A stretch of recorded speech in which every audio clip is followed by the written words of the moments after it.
ডাইনি তার মাথার ওপরের অংশ খুলে ফেললো। সে পাশে দাঁড়িয়ে থাকা তার বান্ধবীকে সাহায্যের জন্য ডাকলো। একটি ছেলে লুকিয়ে এইসব দেখছিল, কিন্তু সে কিছু বোঝার আগেই বাকি ডাইনিরাও তাদের নকল চেহারা সরাতে শুরু করলো। কারো পায়ে আঙুল ছিল না, কারো মাথায় কালো এবং হলুদ চুলের নিচে চকচকে টাক দেখা যাচ্ছিল। তারা হাত থেকে দস্তানা খুলে ফেললো। ভেতর থেকে শুকনো কুঁচকে যাওয়া চামড়া বেরিয়ে এলো এবং তাদের মাথায় অদ্ভুত ফোলা ফোলা দাগ দেখা গেল। তখন তাদের মধ্যে একজন কথা বলতে শুরু করলো, প্রত্যেককে একটি করে শিশু ধরে আনতে হবে, কিন্তু যাদের শরীরে সুরক্ষার প্রভাব আছে তাদের ছোবেও না।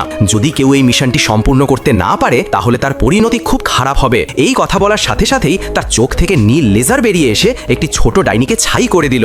বাকিরা ভয়ে কাঁপতে লাগলো। এদিকে বাইরে দাঁড়ানো ছেলে কিছু শব্দ শুনে ভেতরে ঢোকার উপক্রম করলো। ডাইনিরা সঙ্গে সঙ্গে আবার নিজেদের মানব রূপে ফিরে গেল, যাতে সন্দেহ না হয়। ছেলেটিকে ভেতরে ডাকা হলে সে একটু লজ্জা পেয়ে ভেতরের দিকে ঢুকলো এবং তাকে একটি টফি দেওয়া হলো। আর কয়েক সেকেন্ডের মধ্যেই সে একটি ছোট্ট ইঁদুরে পরিণত হলো। তখনই সব ডাইনিরা তার উপর ঝাঁপিয়ে পড়লো, কিন্তু ছেলেটি ছিল খুব তেজি। এক ঝটকায় সে ভেন্টিলেশন পাইপে ঢুকে গেল আর কোনো মতে নিজেকে বাঁচিয়ে ফেললো।